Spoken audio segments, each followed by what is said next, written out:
La manito, sí.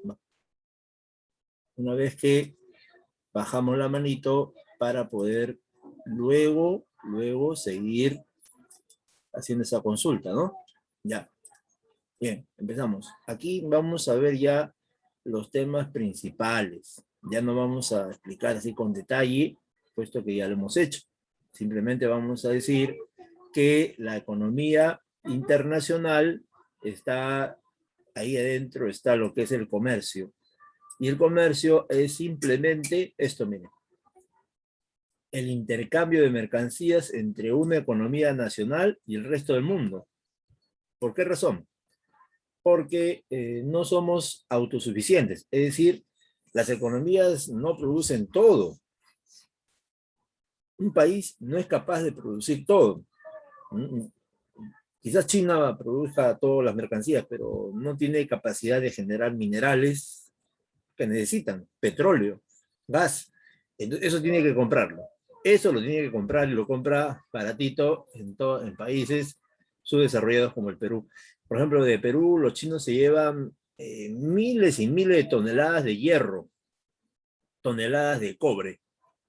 Y últimamente se está llevando también nuestra biodiversidad en cuanto a las plantas, ¿no? Las plantas, los frutos nativos. Por ejemplo, la maca está siendo llevada a China en enormes cantidades, lo cual está prohibido. Está prohibido que se lleven, se han llevado más de 20.000 toneladas de maca y no cualquier maca, se están llevando la maca más poderosa de todas, que es la maca negra. Y que algunos de nosotros, bueno, particularmente no conozco, nunca he consumido esa maca, pero según el informe científico, es la maca que casi 6 a 7 veces más poderosa que la maca normal. Esa maca que venden en todos lados, la maca negra es 6 a 7 veces más energética, ¿no? Y eso se llevan a China en enormes cantidades. Allá los chinos hoy día pues pagan el precio que les piden porque saben que es un nutriente muy poderoso. Bien, entonces eso demostraría que hoy día no existen economías autárquicas, economías cerradas. Ni siquiera Corea del Norte, que es un país que es cuestionado, ¿no? Por Estados Unidos, Europa, ¿no? Lo ven como la ovejita negra a Corea del Norte. ¿Por qué? Porque Corea del Norte, a ver, Corea del Norte tiene una economía de mercado o una economía planificada. Mercado. En Corea del Norte, ¿es una economía de mercado como se da, por ejemplo, en Estados Unidos, Corea del Sur, o es una economía planificada? Planificada, planificada. Planificado. Planificada. Sí, muy bien. Una economía planificada significa que el Estado, con sus funcionarios y un equipo especializado, se encarga de organizar, ¿no? Primero es la organización, luego la ejecución y la realización de esta economía, pero todo bajo control del Estado, empresas públicas, todo es público allá, ¿no? Hay una que otra empresa privada, pero lo predominante en Corea del Norte, igual que en Cuba también pasa lo mismo, ¿no? Pero, mira, siendo economías así muy cuestionadas por Estados Unidos, Europa, sin embargo, estas economías tampoco son cerradas. Corea del Norte no es una economía cerrada totalmente, ¿no? Negocia con algunos países aliados estratégicos. Por ejemplo, el aliado estratégico de Corea del Norte es China. China desde décadas atrás, desde la guerra de Corea, es un aliado estratégico al cual siempre ha recurrido Corea del Norte. Si Corea del Norte se queda solito en el mundo, sería fácilmente aplastado por Estados Unidos, como lo ha hecho con Afganistán, como ha hecho en Siria, como está haciendo con Venezuela en estos momentos, ¿no? Pero Corea, al tener el apoyo de esas potencias mundiales como China, Rusia, entonces hay un respaldo que le ayuda a que logres un desarrollo interno. Sí. Y otro aliado de Corea del Norte es Irán. Irán también, que es uno de los países más avanzados de Medio Oriente, es aliado estratégico de Corea del Norte. Son amigos los dos países. han firmado algunos pactos de que si son atacados, ¿no? Ambos tienen que ayudarse. Mire, estando un poco lejos, ¿no? La distancia no es impedimento para que haya tratados. Sí, es que Corea del Norte sufre el acoso de los países vecinos, ¿no? Por ejemplo, Japón. Japón claro, un pacto de mutua defensa. Gracias, Alexander. Sí, gracias, Ariana. Jeremy, muy bien, ¿ya? Sí, es que sufre un acoso de Japón, de Estados Unidos, la misma Corea del Sur le acosa a Corea del Norte. Entonces, hay un peligro de una guerra, para lo cual, hasta el plano internacional ha habido pactos, ¿no? De apoyo mutuo. Igual, Irán también sufre el acoso de otros países, ¿no? Está rodeado Irán militarmente. ¿De quién? Estados Unidos, ¿no? Y ahí en la zona es Israel el peligro para Irán. Israel también amenaza en cualquier momento atacar a Irán y viceversa. Y ahí se desataría pues una ola de pactos, ¿no? La aplicación de esta ola de pactos para apoyarse en caso de guerra. Por eso todos se miden, todos se miden. Es como un ajedrez, ¿no? Dar el paso así adecuado, porque si te equivocas, puedes iniciar pues declaratorias de guerras y se activan los pactos de defensa mutua y entramos pues en una guerra regional, luego en una guerra internacional, que sería la Tercera Guerra Mundial. Por eso es muy difícil que hoy día se produzca estos encuentros militares, porque habría pues este desenlace, ¿ya? Conclusión, hoy día las economías del mundo son abiertas, es decir, están relacionadas con todas otras economías del planeta, ¿ya? Esa es la conclusión de esta primera parte de la clase. Y antiguamente lo habían hablado ya. Estos dos economistas que ves en pantalla, que son los más importantes de la escuela liberal, habían dicho que el comercio internacional permite aumentar el bienestar de las economías que participan. Este planteamiento que fue aceptado, ¿no? Y fue causal de que todo el mundo se meta al comercio internacional, hoy día es cuestionado. Hoy día es cuestionado porque muchos países, Perú por ejemplo, desde su independencia, está que vende, vende, vende, vende, compra, compra, compra, pero mire, 2 siglos y no ha podido tener ese bienestar general. ¿En qué se expresa un bienestar general? A ver, en un país semifeudal, en un país feudal o en un país industrial. A ver, ¿cuál es Industrial. Así es, exacto como lo dices, ¿ah? Es un país, el bienestar es el desarrollo de tu economía. Y la economía se desarrolla si es que el sector industrial crece.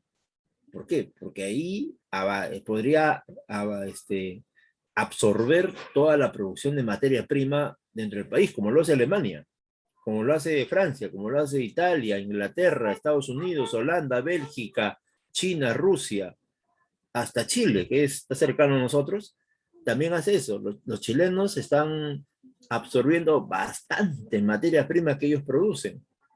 Ya no venden todo al extranjero, como lo hacemos nosotros.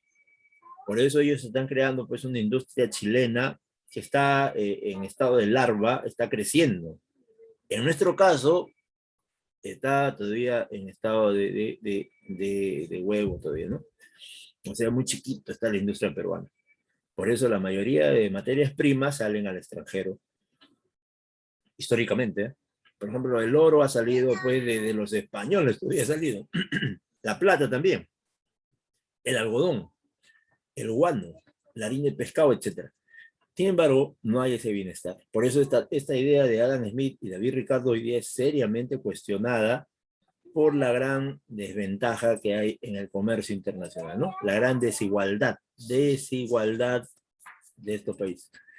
Otro motivo es que en algunos lugares hay riquezas y en otros lugares no hay riquezas. ¿De qué riquezas? Riquezas naturales, por ejemplo. Mira, nuestro país cuenta con los mayores yacimientos de minerales del mundo. Estamos en los primeros lugares de cobre, de oro, de plata, El Perú siempre está en los primeros 5 lugares del mundo. ¿Por qué? Porque tenemos pues esa ventaja, ¿no? De tener aquí en Perú en diferentes departamentos yacimientos de minerales muy solicitados en el mundo. Tacna, Ayacucho, Apurímac, Huancavelica, Puno, Cajamarca, Ancash, etcétera, etcétera, etcétera. ¿Ves? Entonces eso nos ha hecho la fama de ser un país minero, cuando en realidad somos un país agrícola, ¿no? Históricamente somos un país que ha destacado bastante en la agricultura y ahí están las pruebas al canto, que son las plantas andinas, ¿no?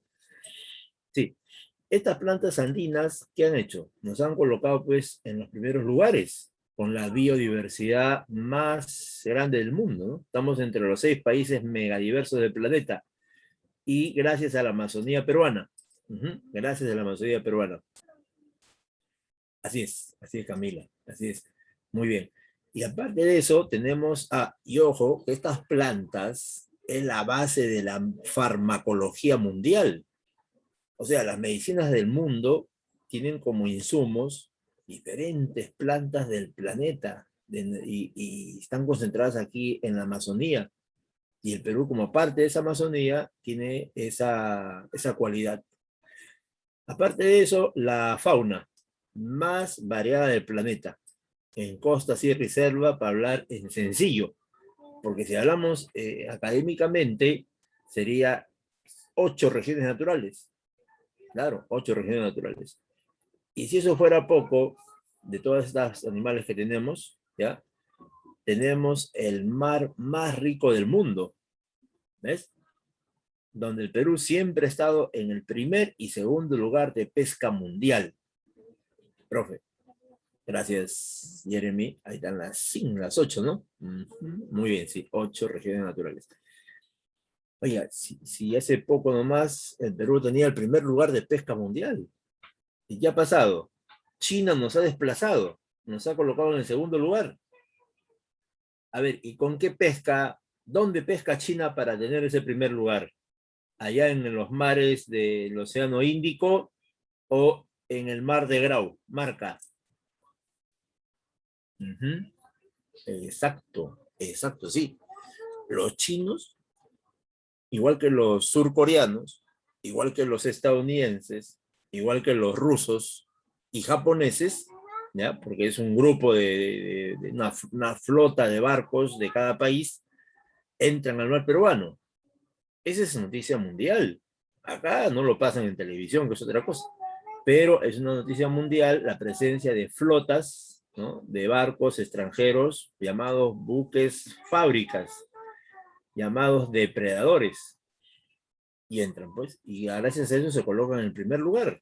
Otro dato que también debes conocer es que el Perú era el primer productor de pota. Y tú sabes que la pota es como un pulpito, ¿no? Así como un calamarcito, pero gordo, grueso, cantidad de carne, ¿no? Su cabeza termina en puntita y tiene unos tentáculos medianos, ¿no? Entonces, todo su cuerpo es comida, es pota, ¿no? El Perú en primer lugar, ¿ah?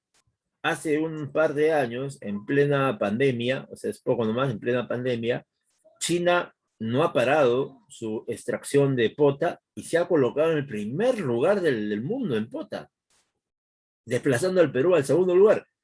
Y la pregunta es, ¿qué pota está pescando China? ¿La pota, la pota del mar de China o la pota peruana? ¿Peruana? Exacto. China pesca el mar peruano, por lo tanto, pota peruana, y eso lo ha colocado, pero mira cómo pescan ellos, ¿eh? Ellos no pescan como el Perú, ellos pescan con radares, redes eléctricas, y lo que es más bravo, la pesca de arrastre. Eso es peligrosísimo para un mar como el mar peruano, porque lo va destruyendo poco a poco. Lo va destruyendo poco a poco. La pesca de arrastre es sumamente destructiva. Bien, y así, algunos datos para poder entender por qué hay esta situación de pobreza en el Perú. Claro, hay una depredación del mar peruano, así como está escribiendo por interno acá. Así es una situación muy lamentable, muy crítica. Bien, continuemos. Otro aspecto es la especialización de los países, ¿no? Algunos países se han especializado en la elaboración, pues, de materiales de alta tecnología, como por ejemplo, mira, televisores, laptops, computadoras, carros, aviones, trenes, submarinos, etcétera, ¿no? Que son los países desarrollados. En cambio, a países como el nuestro nos han empujado a producir este tipo de productos, mira. Con lo cual también nos sentimos orgullosos, evidentemente, no negamos, ¿no? Ni despreciamos, al contrario, valoramos el trabajo de los peruanos que se da en el campo agrícola. A ver, y estos productos que ves en pantalla, los mejores, A1, eso que se producen con una siembra computarizada, un riego computarizado, se produce con una selección de semillas, hasta trabajado genéticamente, mejorado genéticamente, y, y encima con ingenieros agrónomos observando y dirigiendo el proceso llamado, ¿no? Con trabajadores, obreros agrarios, ¿ya? Y con todo un conjunto de características científicas aplicadas para la producción de estas plantas, A1, grandes, jugosas, ¿no? Sin pepa, etcétera, etcétera. A ver, ¿será para consumo interno o externo? ¿Qué me dices? Sí, tenemos el primer puesto en espárragos. Gracias, Jeremy, por el alcance. Sí, toda esta producción A1, que son unos espárragos jugosos, grandes, enormes, que son altamente nutritivos, se van a Estados Unidos. Las uvas más grandes y jugosas, porque a nosotros nos dejan las uvas chiquitas y amargas todavía, ¿no? Ácidas, las uvas que se comen así, como una cara medio chistosa, ¿no? Sí, esa. La palta, una palta, tiene un nombre esa palta, ¿no? La palta, a ver, no me acuerdo su nombre, sí, porque hay varios tipos de palta, ¿no?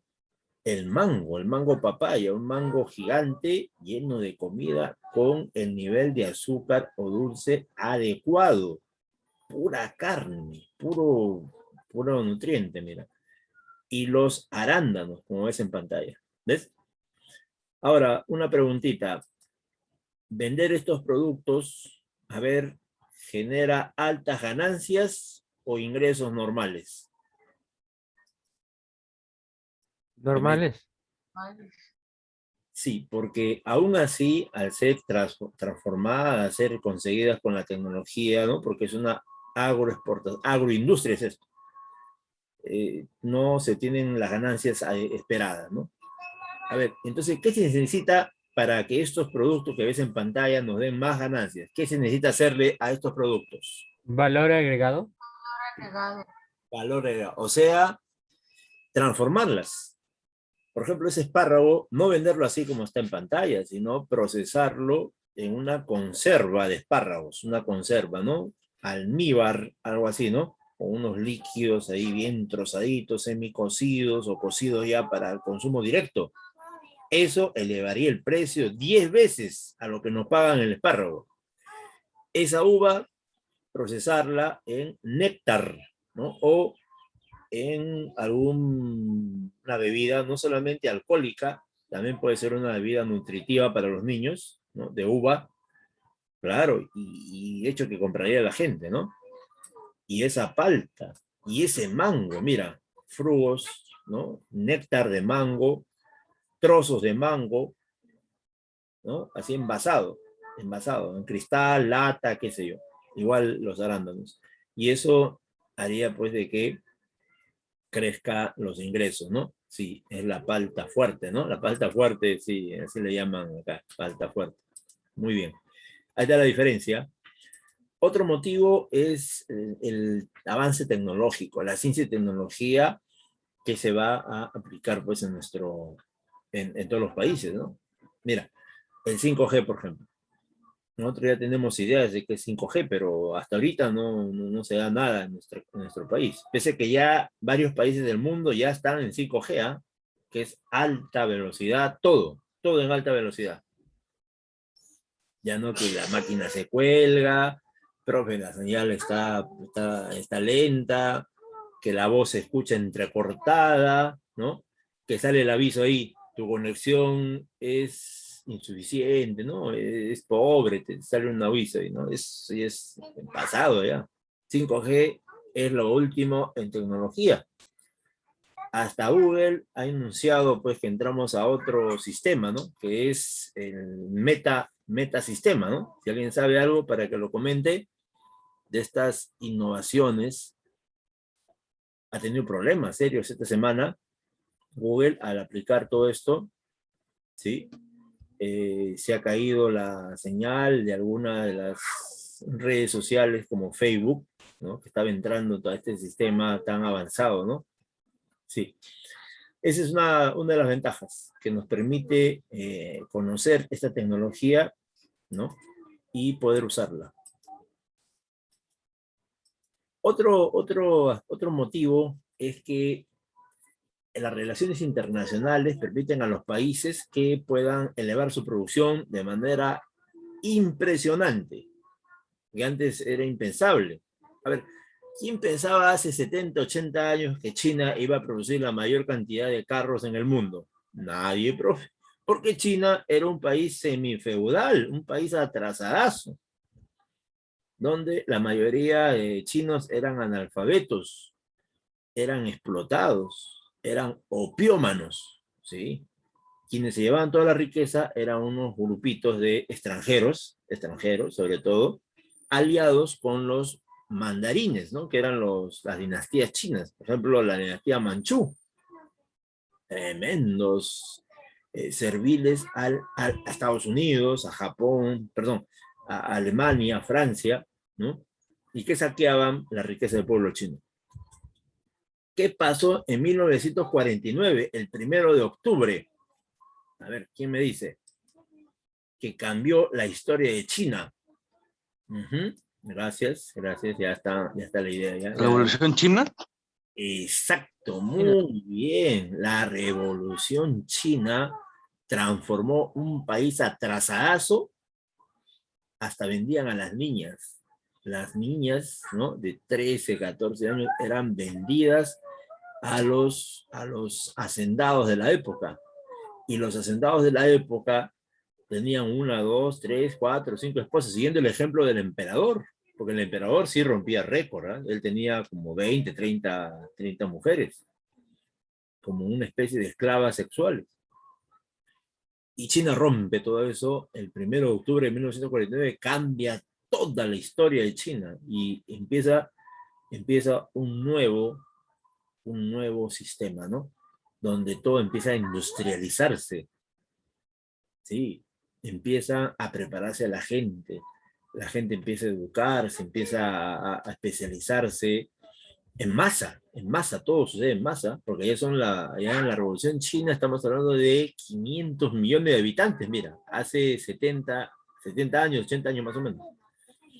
Hoy día son 1.300 a 1.400 millones de habitantes, ¿ya? Eso sucedió. Y hoy día vemos los efectos de eso, donde China tiene la más alta producción en todos los rubros, bicicletas, automóviles. Bueno, la lista es larga, pues, ¿no? No habría tiempo. Y también, como son un país altamente productivo, también son un país altamente en consumo. Ahorita se dan el lujo de sus empresas de celulares de inaugurar equipos de alta tecnología en su propio país. Antes, ¿dónde lo hacían? En Estados Unidos, en Europa, ¿no? Sí, ahí se desvivían por entrar a esos mercados. Ahora, como los chinos han elevado su nivel de vida, ya ahí venden. Y qué tal desventas que hacen ahí en su propio país, ¿ah? Sí, por eso el nivel de consumo se ha disparado. Ahora, las causas principales es las diferencias que hay entre los países, ¿no? Algunos países han sido No es que por naturaleza sean mineros. Mira, Estados Unidos también tiene una cordillera, ¿no? Tiene ahí sus cordilleras, tiene sus fenómenos geográficos y también tiene sus minerales. Pero lo han explotado tanto de que ya en muchos lugares ya se acabó ya. Su carbón, por ejemplo, ¿no? Fuente de energía, que es petróleo sólido, ya se acabó. ¿No? Y países como nosotros, que ha habido dificultades para que, bueno, casi 20 años las mineras se han retirado por el fenómeno del conflicto interno. Acá en el Perú le llaman el terrorismo. Ya, entonces las mineras salieron del Perú, ¿no? Sí, casi del año 80, 90, ¿no? El año 2000 regresaron, ¿no? En Fujimori han regresado también, ¿no? Algunas. Y por eso ya hoy día dicen que es un país minero, ¿no? Otros países como Holanda destacan en el aspecto, pues, del desarrollo agrícola. Mira, Holanda, bueno, esta no es una foto de Holanda, obviamente, ¿no? Pero destaca por el uso industrial de sus chacras. Por eso Holanda se ha colocado en el primer lugar de producción de papa en el mundo. A ese nivel estamos hablando, ¿ya? Aprovechamiento en las tierras, ¿no? Para la agricultura, para la minería, ¿m? Esa es una condición. Otro aspecto, otra causa es que se aproveche las economías de escala. La economía de escala significa lo siguiente, mire. Primero voy a poner una economía normal, ¿ya? Que dice, vamos a lograr camisas, por ejemplo, dice, ¿no? 15.000 camisas elaboradas en esa cantidad, 15.000 camisas, ¿ya? Va a costar cada una precio de costo de fábrica, precio de fábrica, va a costar, a ver, pongámosle ya 12 soles ya, no tan caro, 12 soles. O sea, para que lo vendan pues a 20 soles la camisa, ¿no? Y no está cara en realidad, ya, 12 soles. La economía de escala cambia todo eso. La economía de escala dice que hay que producir no miles, sino millones. Por ejemplo, dice 100 millones de camisas. 100 millones, millones de camisas. Millones de camisas, ¿ya? Entonces, ¿qué va a pasar con el costo de producción? A ver, ¿qué pasa con el costo de producción si vas a generar 100 millones de camisas? A ver, ¿Disminuye? exacto, ya lo dijo el compañero ya. Sí. Y disminuye así poquito o drásticamente. Drásticamente. Drásticamente. A ver, un cálculo, ¿cuánto te imaginas que puede bajar el precio de la camisa a costo de producción haciendo 100 millones de camisas? 9 a 8. 9 a 8 soles o hasta 7. Aunque muchos no crean, el costo de la camisa puede llegar hasta 2 soles. 3 soles ya, ponle. Exagerando, 4 soles, exageraron 4 soles. Sí, aparte de este aspecto eminentemente económico, a eso tienes que sumarle el aspecto político, que es que el Estado chino apoya bastante a sus empresarios, no los deja a su suerte, como pasa acá en Perú, ¿no? Acá en Perú abrir una empresa es una aventura, no se sabe qué va a pasar, la mayoría quiebra, pero en China no. En China, cuando abren empresas, el Estado chino se pone a su lado y le da todas las facilidades. Ejemplo, exoneración de impuestos, de muchos impuestos. Segundo, le subsidia, le apoya económicamente a la empresa para que tenga el éxito y nunca fracase. Porque el fracaso de una empresa en China significa miles de desempleados.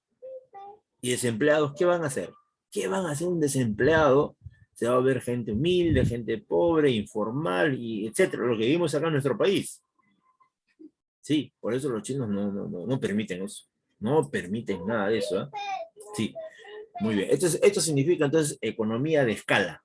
Economía de escala, ¿no? Producir en más cantidades para reducir los costos drásticamente, drásticamente. Ahora, los gustos no son algo que nacen espontáneamente.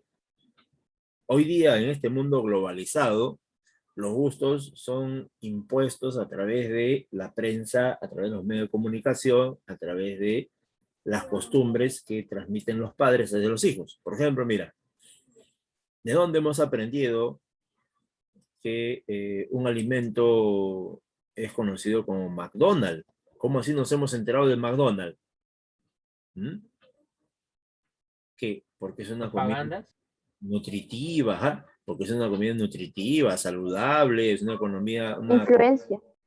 claro, es una estrategia de publicidad espectacular, con los genios de la publicidad a la cabeza de estas campañas en las cuales se presenta esta empresa pues, o el producto como si fuera un producto pues adecuado, ¿no? Un producto de la modernidad, un producto donde la gente que consume esto es la gente moderna, la gente que está al día en todo, ¿no? El marketing mundial, así es. Igual, Coca-Cola, por ejemplo. Y tú has visto cuando la gente entra a McDonald's, ¿no? Cuando ves a McDonald's entrando, entra con una satisfacción y cuando agarra el producto de McDonald's, lo consume, está él en su gloria, pues, ¿no? Porque él cree de que está haciendo algo adecuado.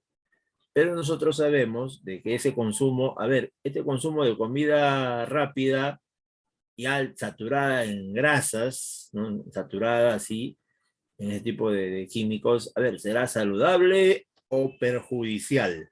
Perjudicial. Perjudicial para la salud. Muy bien, así es, ¿no? ¿Y por qué lo hacen entonces? ¿Por qué consumen estas cosas que sabemos que son perjudiciales? ¿Mm?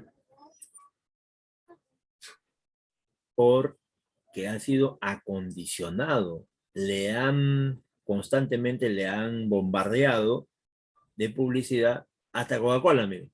Coca-Cola, los domingos, la familia espera ahí una botella de 3 litros helada ahí en la mesa del almuerzo. Y todos están así con la boca, ¿no? Así ya salivando para probar esa bebida tan dulce, ¿no?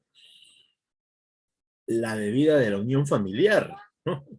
La bebida de la armonía familiar, del abrazo familiar, de la Navidad, etcétera, etcétera, ¿no? ¿Ves? Una campaña subliminal donde, ajá, muy bien, Luis Ángel, hay una manipulación de la conciencia de los consumidores, ¿no? Por parte de estas compañías, de estas empresas, que tienen a su servicio psicólogos especializados en este tipo de condicionamiento al consumidor. A tal extremo, mire, a tal extremo es este asunto, de que la persona es convertida en un consumista. Y un consumista es una persona que no piensa mucho lo que va a gastar. Él está obsesionado en gastar, gastar, gastar, gastar. Y cuando tú le preguntas, oye, ¿qué has comprado con esos 100 soles? ¿Has comprado libros para tu preparación? ¿Has comprado un alimento como para tu energía? Por ejemplo, pescado de carne negra, pescado negro, algo así. Algo, no, no, profe, he comprado este adorno, mire. ¿Y este adorno cuánto cuesta? 50 soles. ¿Y para qué sirve? Está bonito, profe. Está bonito, es un adorno que viene de China, bien bonito. Tiene lucecitas, mire. ¿Sí? Y la utilidad, me gusta, profe. Así que más tarde voy a salir a comprar el otro que llegó ya. Sí, son compras que no tienen sentido, o sea, pero el consumidor está tan condicionado, está tan acostumbrado a esto, que ya le parece normal. Le parece normal ir a comprar este tipo de cosas, ¿no? Y llenar su casa con estos productos que no son necesarios.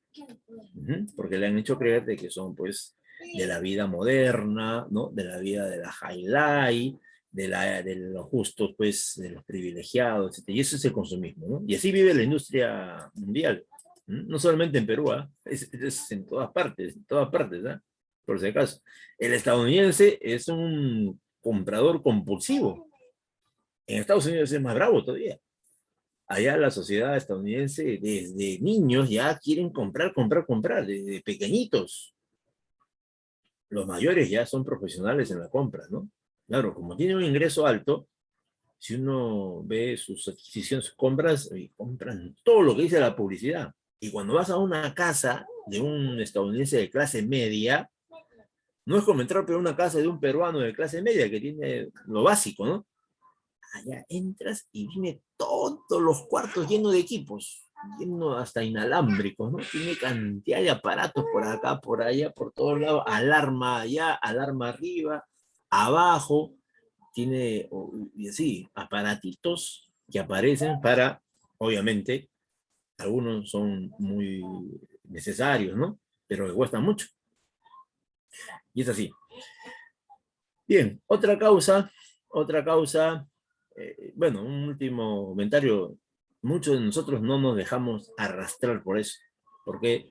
Porque sabemos las consecuencias de entrar a un sistema de ser consumista compulsivo, ¿no? Ser un consumista mecánico, autómata. Es muy perjudicial. Nos endeudamos, no traemos nada bueno a la vida, nos perjudicamos en la salud. Bueno, entonces se acorta la vida con eso. Por eso tratamos de llevar una vida equilibrada, ¿no? Moderada, ¿no? Con los productos necesarios, con el alimento saludable. Tratamos de hacer algún ejercicio por ahí, ¿no? Aunque a veces los adultos estamos, ¿no? Con esas dificultades. Pero ese es el asunto, ¿ya? Ahora, el exceso, en algunos casos, de los países que tienen muchas materias primas y no tienen capacidad de transformarlo. ¿No? Por eso ellos tienen exceso de materias primas, dicen. Y otros tienen exceso de producción de alta gama, o sea, alta tecnología. Por ejemplo, este aparato, este automóvil, ¿no? Este minivan es un aparato con mucha potencia, un poderoso motor, ¿no? Unas llantas poderosas, un diseño compacto de alta velocidad. Claro, nosotros hemos viajado en esto, desde así, de provincia, de la selva a Lima, en 5 horas, ¿no? Rapidísimo. Entonces, esta sería otra causa, ¿no? Exceso de materias primas, y déficit de ambos casos, ¿no? Déficit, por ejemplo, Perú tiene déficit de estos aparatos, hay que comprarlo. Corea del Sur tiene déficit de estos aparatos, de estas materias primas, entonces las compra. Ahora, existen las teorías que ya hemos explicado ya, estas teorías son antiguas ya. Muchas de estas teorías ya están siendo cuestionadas, ¿no? De Adam Smith y de Ricardo. En cambio, la teoría que está en plena discusión, en boga, como dicen, está en todas las universidades, facultades de negocios internacionales, facultades de especialidades de economía, administración, ¿no? En el rubro de las ciencias económicas, es las ventajas competitivas. Y esto lo plantea el gurú, el sabio de la economía, que es Michael Porter, que se llama la ventaja competitiva de las naciones, en la cual él comprende que ser competitivo es ser el mejor del mercado. Y para que una empresa sea la mejor del mercado, no puede ser solita la empresa, tiene que ser la nación, la población. O sea, el economista Porter plantea que la nación debe ser competitiva. Y para ser competitiva tiene que ser especializada. Por eso los alemanes, los japoneses, no descuidan a su población. Ellos saben perfectamente de que si la población no se educa, no se prepara, en realidad no va a poder entrar al sistema de producción moderna que tienen ellos. Por eso no hay deserción escolar en Alemania ni en Japón. O si la hay, es algo insignificante. En cambio, en Perú tenemos una deserción escolar impresionante, hasta miles. Hasta algunos dicen que hay hasta 1 millón de niños que no acceden al sistema educativo ahora en pandemia. ¿Ves? Y nadie se preocupa por ellos. Nadie dice, oye, hay que hacer una campaña para llevarles equipos, llevarle tecnología a esas zonas alejadas del Perú, donde los niños ya han abandonado el sistema educativo y se están dedicando a trabajar con papá en la chacra, con mamá, apoyando ahí en los quehaceres domésticos. En cambio, Michael Porter dice, para que un país salga de su desarrollo, crezca, avance, su población tiene que especializarse, no solamente en el más alto nivel, sino también en el nivel intermedio. ¿Cuál es el nivel intermedio? El sector de los técnicos, ¿no? Los técnicos de electricidad, técnicos de gafitería, albañilería, etcétera, etcétera, que serían los obreros calificados. Pero ellos van a ser dirigidos por los profesionales, los más especializados, ¿no? Que son los ingenieros, los abogados, los médicos, los contadores, los educadores, psicólogos, etcétera. Y a ellos los van a dirigir un conjunto de científicos, que son los más preparados, los que son los llamados a incorporar nuevas tecnologías.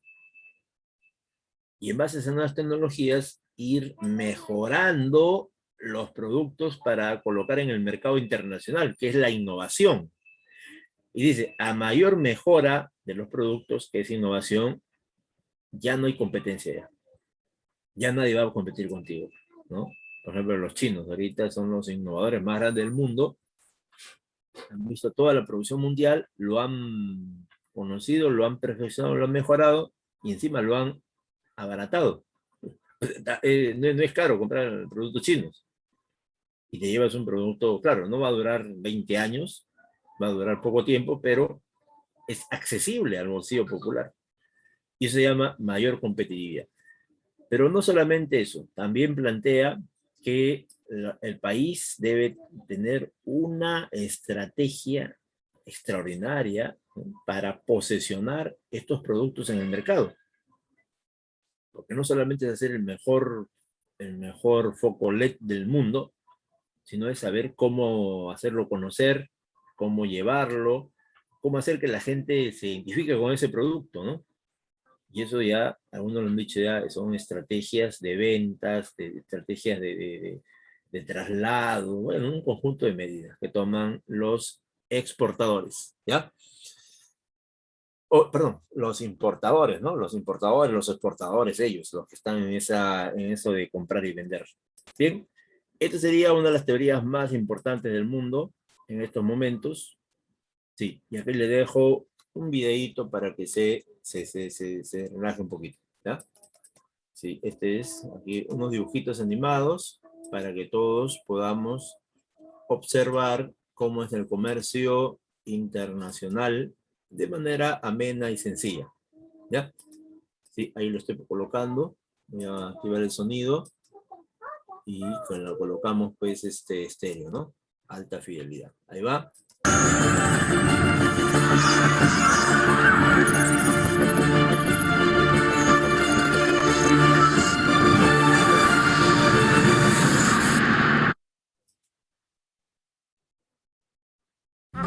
¿Economía para mí? Sí, y para mí también. Obvio. Y para él También. y para nosotros, lógico. Porque entender la economía es central en tu vida. ¡Guau! ¡Un cubo Rubik tridimensional! Y en esa radio hamburguesa se escuchará música chatarra. ¿Se imaginan tener un negocio y traer cosas de otros países? ¿Onda importadora Shaolin? De la milenaria China a su hogar. ¿El señor Chao Link? Así es, y veo que quieren hacerme la competencia. Somos emprendedores en potencia. Yo empecé un poco más grande que ustedes. Y fue muy difícil. Todo merece dedicación y hay que entender y manejarse en el fascinante mundo del comercio internacional. ¿Internacional? ¿No estará...? ¿Exagerando? Chile es uno de los países que más comercia con otros países, ya sea importando o exportando. ¿Importando? ¿Exportando? ¿A qué se refiere, maestro? Las importaciones se refieren a la compra de productos elaborados en otros países. Eso nos permite acceder a nuevos bienes y más baratos, mientras que las exportaciones son la venta de productos en el extranjero, ampliando el mercado más allá de nuestras fronteras, desarrollando la industria nacional y generando más empleo. Tanto para las importaciones como para las exportaciones se utilizan las divisas. ¿Divisas? Suena como a... divisas. Para comprar o vender productos fuera se utiliza como medio de pago las divisas, es decir, una moneda extranjera. Entre las más usadas están el dólar estadounidense, el euro, la libra y el yen japonés.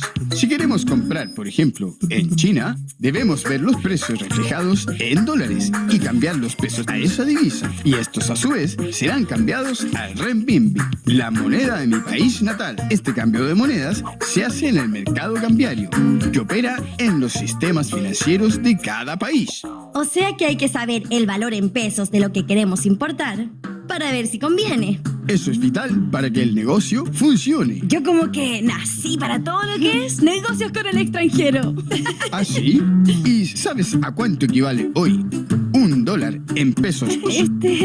¿Por qué? ¿Cambia todos los días? El precio de las divisas, como el dólar, depende de la política de cada país, lo que conocemos como régimen cambiario. Hoy en día tenemos un régimen de flotación libre, en donde el valor de la divisa se fija de acuerdo a la oferta y la demanda, es decir, depende del mercado. O sea que el mercado controla todo. ¿Eso significa que sea libre? No, significa que el valor de la divisa se determina dependiendo de cuántas divisas se demandan, en general para las importaciones, y la cantidad de divisas disponibles fundamentalmente proveniente de las exportaciones. Sí, está más claro. Bueno, gracias por todo. Y quién sabe si un día somos unos grandes importadores. ¿Y por qué no exportadores? Y para que se vayan familiarizando, tomen $1 de la buena suerte. ¡Ah, mi primer dólar! Lo vamos a cuidar y hacer crecer. Miren, en esta página hay unos cubos Rubik y valen como la mitad de $1. Cada uno ponga su dólar aquí. Estas divisas serán el punto de partida para nuestro super negocio del mundo mundial. Yo apaño. Ahí está el mío. ¿Y tú? ¿No vas a poner? Es que le compré al señor Chao Link un cubo Rubik. Si quieren se los puedo vender. Y les recibo la divisa así, tal cual. Nada de peso. ¿Hacemos trato? Bien, con este dibujo hemos podido apreciar de manera simpática una explicación sencillísima de lo que es el comercio internacional, ¿no? Esta es una producción chilena. Mire, los chilenos han entrado también en la producción de materiales educativos para llamar la atención, ¿no? Con nuevas estrategias. Mire, y muy amigable, ¿eh? Muy amigable. Bien, ahora por cuestión de tiempo voy a entrar al otro tema, que es las doctrinas económicas, ¿ya? Sí, si hubiese más bien alguna duda, quizás alguna pregunta sobre el comercio internacional, podemos comentar algo rápido. Bien, yo sí les hago una pregunta, ¿ya? Les hago una preguntita, a ver quién me responde. A ver, empezamos unas 5 preguntas, ¿ya? Dígame el nombre de la moneda internacionalmente aceptada para el comercio. Dólar. El nombre genérico. El nombre Divisa. genérico, divisa. Divisa. Muy bien, divisa. Ya, siguiente pregunta. ¿Cómo se llama el impuesto que se cobra o se aplica a las importaciones? Arancel. Aranceles. Aranceles. Aranceles, muy bien, aranceles. Apunta, todo eso son las fijas del examen, ¿ah? Estas son las fijas del examen, así es que estar atentos. Número 3. ¿Cómo se llaman las oficinas del Estado peruano para verificar esto de las importaciones, exportaciones, y ahí aplicarle el arancel? Aduanas. Las aduanas, correcto, ¿ya? Las aduanas, muy bien, ¿ya? Siguiente. ¿Cómo se llama el respaldo económico del Estado peruano para casos de problemas en los negocios internacionales? Y está depositado en el Banco Central de Reserva. Son 3 letritas nomás que debes acordarte, 3 letritas. Las famosas RIN. ¿Alguien se acuerda qué son las RIN? A ver, ¿quién se acuerda? Las RIN. Entonces, apuntamos, por favor. Apuntamos. ¿Un seguro? Es un seguro del Estado peruano para evitar cualquier mal momento a los exportadores e importadores, ¿no? Si es que hay un accidente, un incendio, una estafa, el Estado sale y paga todo. Eso se llama las reservas internacionales netas. Reservas internacionales netas, que hoy día está bordeando casi los 100.000 millones de dólares. Y todo eso está administrado, guardado en el BCR. Ahí está guardadito. Y está en divisas y está en oro y plata, por si acaso. Lingotes, bastantes lingotes de ahí en la bóveda del Banco Central de Reserva. ¿Listo? Muy bien.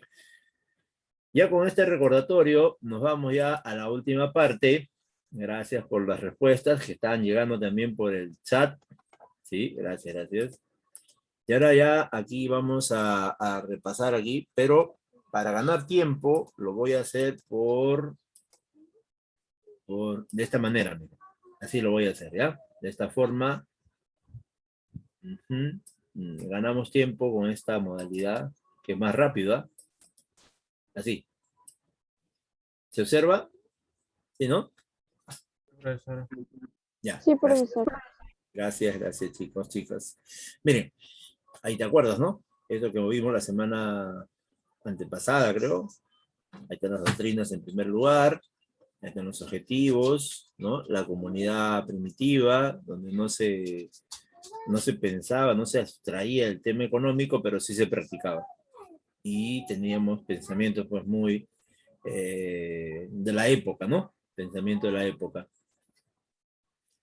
Es en el esclavismo donde aparece, y son los hebreos, son los primeros en hablar de economía, y están sus características, pero en Grecia es donde se sistematiza mejor el asunto, se elaboran mejor las ideas, ¿no? Porque los griegos separan la razón de la religión. Ellos son sumamente pragmáticos, para ellos no existe la moral es pérdida de tiempo, dicen ellos. Ellos, lo que vale aquí no es ser bueno ni malo, lo que vale es algo que resulte, algo que sea eficiente, algo que sea adecuado. Por eso los filósofos tienen gran presencia en esta época, ¿no? Mira, Hesiodo, Jenofonte. Jenofonte es el que inventó la palabra economicus, que es administración eficiente de la casa. Y Platón nos habló de una sociedad ideal, ¿no? La sociedad ideal donde hay los gobernantes, que son los guardianes auxiliares, y los gobernados, que son los artesanos. Aristóteles también habla acerca de la propiedad privada, la importancia de la propiedad privada, ¿sí? Y también habla del trueque. El trueque, el dinero, no está de acuerdo con el dinero, porque el dinero lo maneja un grupo nomás de griegos. Y mientras que los hacendados tienen todas las chacras, tienen toda la producción, pero siguen intercambiando con el trueque. Así es. Y en Roma es el derecho el aporte principal. Cicerón destaca por haber traducido Económicos de Jenofonte, y él es un hacendado, ¿no? Como todo hacendado, él está en la defensa de esa actividad. Plinio el Viejo, ¿qué hace? Él también da loas a la agricultura, pero condena aquella agricultura que es realizada por esclavos. Dice, la agricultura tiene que ser realizada por la gente libre. La gente libre. Detesta el lujo. Dice que el lujo es una pérdida de tiempo. Sí, pérdida de tiempo. La moneda también. Hay que ir al trueque. Hay que ir al trueque. Virgilio, también otro hacendado, otro hombre del campo, ¿no? Alaba la vida del campo. ¿Sí? Quiere volver a la vida del campo. Dice que la vida en la ciudad no es adecuada. Los feudales también muestran su interés en la economía y lanzan su famosa teoría subjetiva del valor. Esta de acá, donde dice que el producto vale no solamente por su precio, sino vale por el grado de satisfacción de la gente. Si la gente satisface su necesidad normal o extremadamente, ahí va a haber una variación del precio del producto. ¿Ya? Tomás de Aquino también, ¿no? Plantea su crítica acerca de la propiedad privada, y aquí empieza. Esto es lo que hemos hablado, que son los principios, normas, hipótesis, planteamientos para interpretar la realidad económica, siempre a favor de una u otra clase social. Eso es fundamental, ¿ya? Y esta es la que vimos esa vez, ¿te acuerdas, no? Es la primera de todas. El contexto es el desarrollo comercial europeo. Así es. A ver, ¿en qué país nació el mercantilismo? Inglaterra. Inglaterra. ¿En qué país alcanzó su máximo apogeo? Venecia, Florencia. Italia.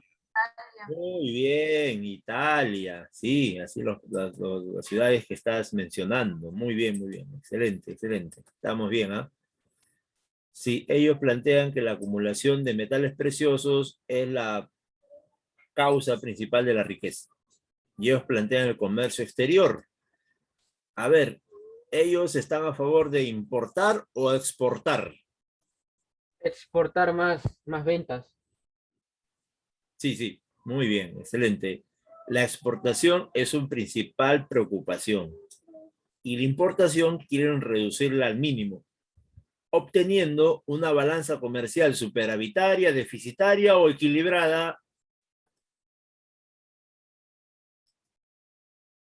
A ver, si ellos exportan más de lo que importan, por lo tanto, ¿cómo será su balanza comercial?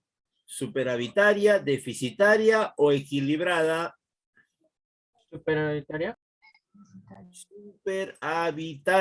Superavitaria, no olvidarse de ese detalle, ¿ya? Superavitaria, ¿no? Sí, activa, ¿no? ¿Qué más le dicen? Positiva, favorable, tiene varios sinónimos, ¿ya? También son los promotores, pues, de la invasión a los pueblos para saquearles sus riquezas naturales, ¿no? Se protegen mucho, se protegen mucho. ¿Y para qué dicen crecer la población? Mano de obra y formar tropas, ¿no? De un ejército poderosísimo para invadir a otros pueblos. Ahí está Jean-Baptiste Colbert, Tomás Moon, Montchetrien, Serra, y esta fue la que Francia aportó al mundo, ¿no? En oposición al mercantilismo. Sí, donde lo más importante era la tierra. Y el producto neto, ¿cuál era, profe, el producto neto? Era el trigo, era la cebada, la uva. Ese es el producto neto.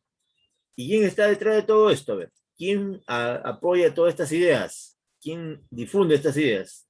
¿Rusia? Los hacendados. Claro, los hacendados, los terratenientes, los hombres poderosos de Francia, ¿no? Más conocidos como los señores feudales. Así es, ya, no olvidarse, ¿ya? Esto es fija en cualquier pregunta, cualquier examen, perdón. Ellos distinguen dos tipos de trabajo, el trabajo productivo, que es el trabajo agrario, y el trabajo estéril, o que es el trabajo comercial, ¿no? El trabajo en el comercio. Muy bien. Dice que la riqueza viene de la agricultura. Ahí está la riqueza. No está en el comercio ni en los metales preciosos. Y esa riqueza se llama producto neto. Así le ponen de nombre, mira. ¿Ya? Entonces así se va a llamar. ¿Ya? No olvidarse este tema importante. ¿Ah? Muy bien. Dice que el Estado no debe participar con la famosa frase dejar hacer, dejar pasar, de Vicente Burnay. ¿Ya? Sí, ahí está uno de los representantes más famosos, que es François Quesnay. Él identifica 3 clases sociales, mira. Y encima le da duro a los industriales. Dice que son estériles, esos no producen nada. Esos son lo peor, una crítica contundente a los comerciantes, artesanos. ¿Por qué? Porque estos pensadores plantean que la riqueza está en el campo, está en la agricultura, está en la chacra, ahí, en el producto final, ¿no? Que es el producto neto. Exacto. ¿Ya?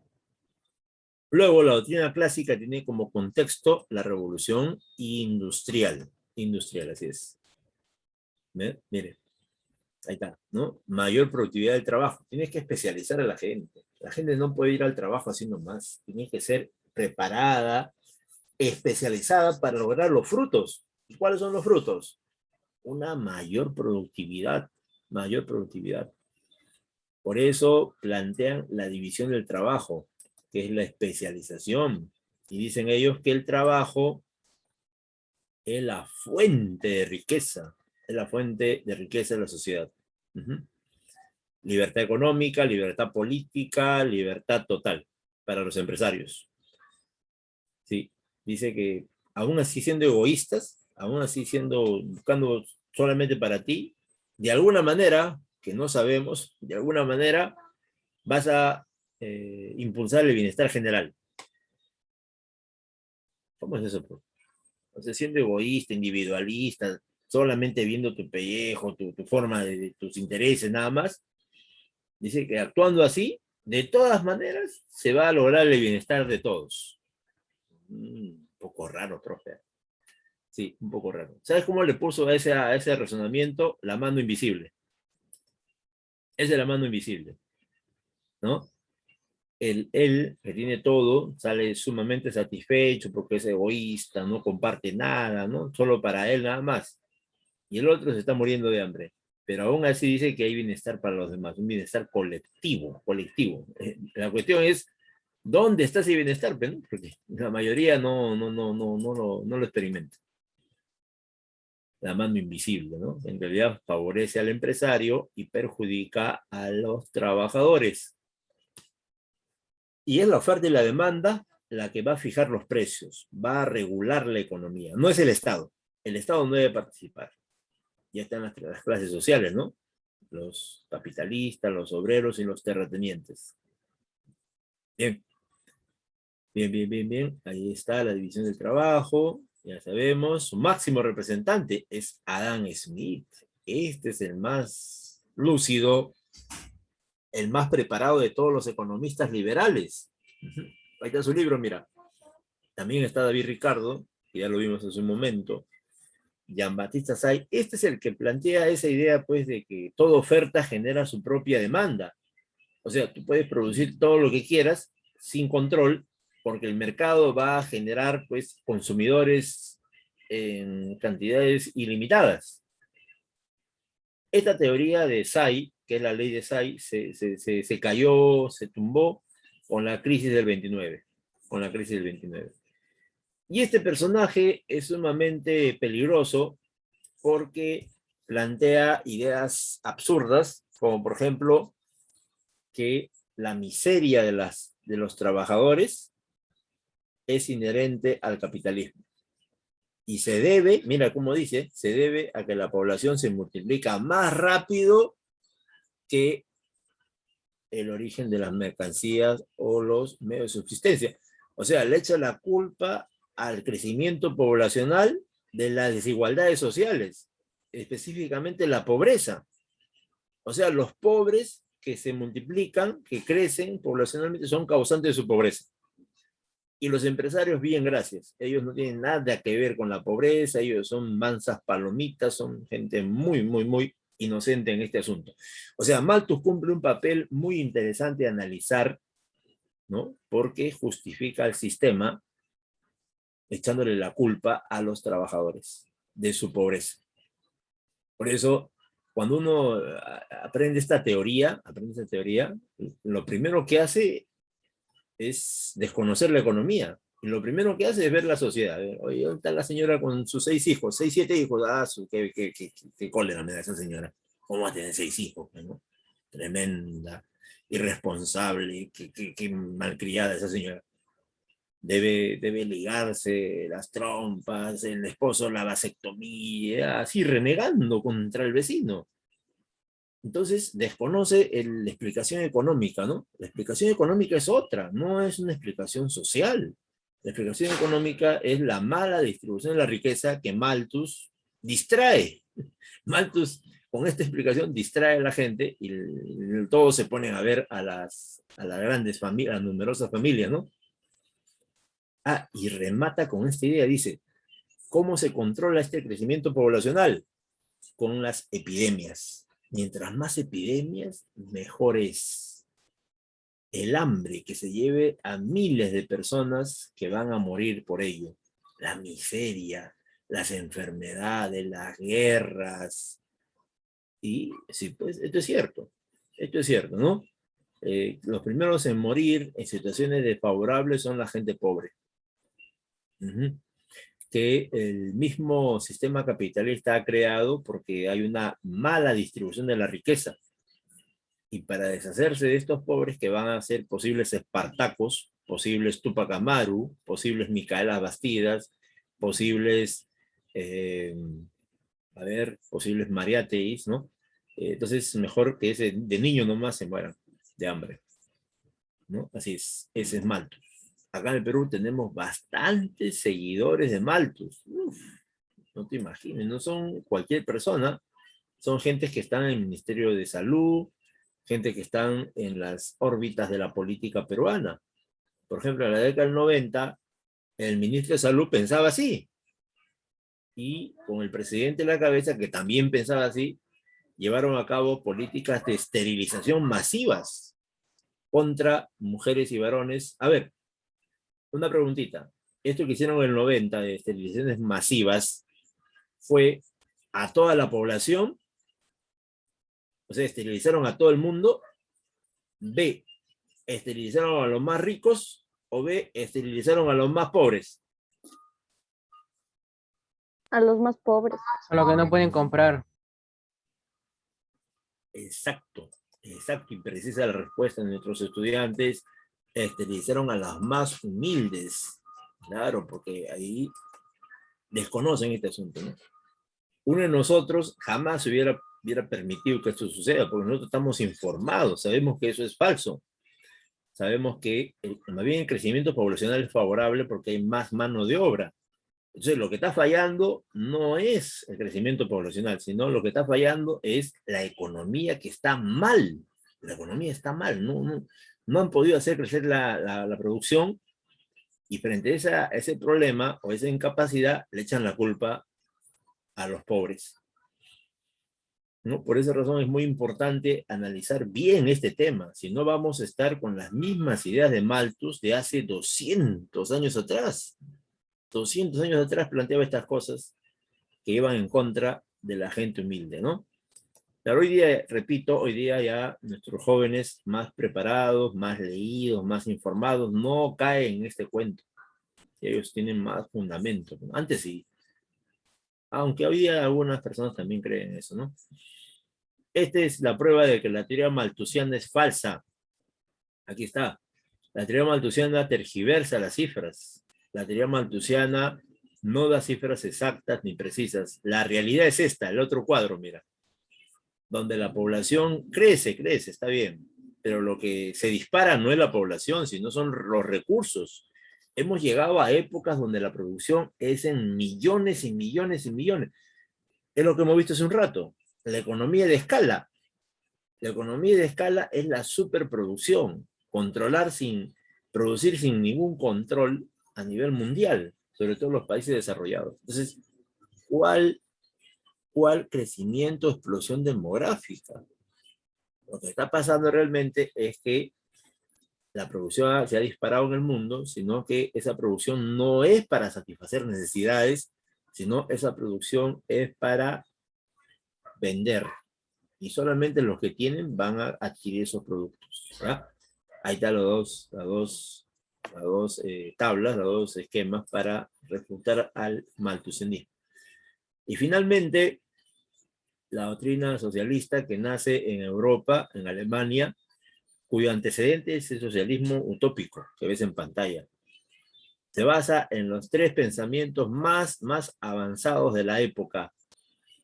Sí, el pensamiento filosófico alemán, la filosofía clásica alemana, ¿no? Con el pensamiento de Hegel, Feuerbach, Kant, lo mejorcito del razonamiento alemán, que rompe con la escolástica, rompe con las ideas antiguas, y te hace ver la vida en constante cambio, todo en constante cambio, nada es estático, nada se mantiene igual de ninguna manera. Nosotros mismos, si usted hace una evaluación de lo que pensaba hace 2 años, ¿no?, a lo que piensa hoy día, los cambios son notorios, Sí, saltan a la vista, mira, cuando empiezan a manifestarse los estudiantes con otros puntos de vista. Entonces todo está en cambio, en movimiento, ¿no? Sí. Luego, la economía política inglesa, ¿no? También se estudia eso, y el socialismo utópico francés. Todo esto se estudia, se mejora, se perfecciona, y nace el socialismo científico, ¿no? Entonces se nutre de lo más avanzado de la humanidad hasta la época. Ujú. Sí, la filosofía, la economía y la política de la época. Así se llama el socialismo científico. Ahí está el esquema de la transformación, ¿no? La elaboración de estas ideas, y fue el proletariado. El proletariado fue el que asumió estas ideas para cambiar la situación. Se utiliza la historia bastante para interpretar la realidad. ¿Sí? La teoría de la plusvalía sirve mucho para ver las diferencias entre la gente humilde y la gente millonaria, ¿no? ¿Sí? El valor de la mercancía no es el trabajo incorporado en ella, sino es que el trabajador y su rol del trabajador es el que crea el valor, el trabajador mismo, todo lo que hace el trabajador, sí. Y cómo acumulan capital los europeos, sí, van extrayéndolo de las sociedades a través de la guerra, ¿no? Por ejemplo, el Tahuantinsuyo. Miles hasta millones de kilos de oro y toneladas de plata. ¿Ves? Las clases sociales es una teoría fundamental. Las desigualdades sociales, como ves en esta caricatura, muchos viviendo o sobreviviendo, ¿no? Y poquitos teniendo todos los lujos posibles, ¿no? Palacios, rascacielos, aviones, ¿cómo dicen esos aviones? Privados, etcétera, etcétera, etcétera, ¿ya? Listo. Muy bien, ¿ya? Y la teoría de la crisis. La teoría de la crisis dice que la sociedad tiene crisis permanentes en la época, ¿ya? Muy bien. Listo, entonces vamos a ver este asunto en este momento. Un segundo, por favor. Ya. Entonces, ahí está el representante máximo, ahí está su obra, ¿sí? También está la carátula de las obras que ya hemos visto. Sí, y ahí está su compañero, ¿no? Su compañero que nunca les falló, que nunca sí, siempre estuvo presente. También las obras de él. Perdón, un segundo.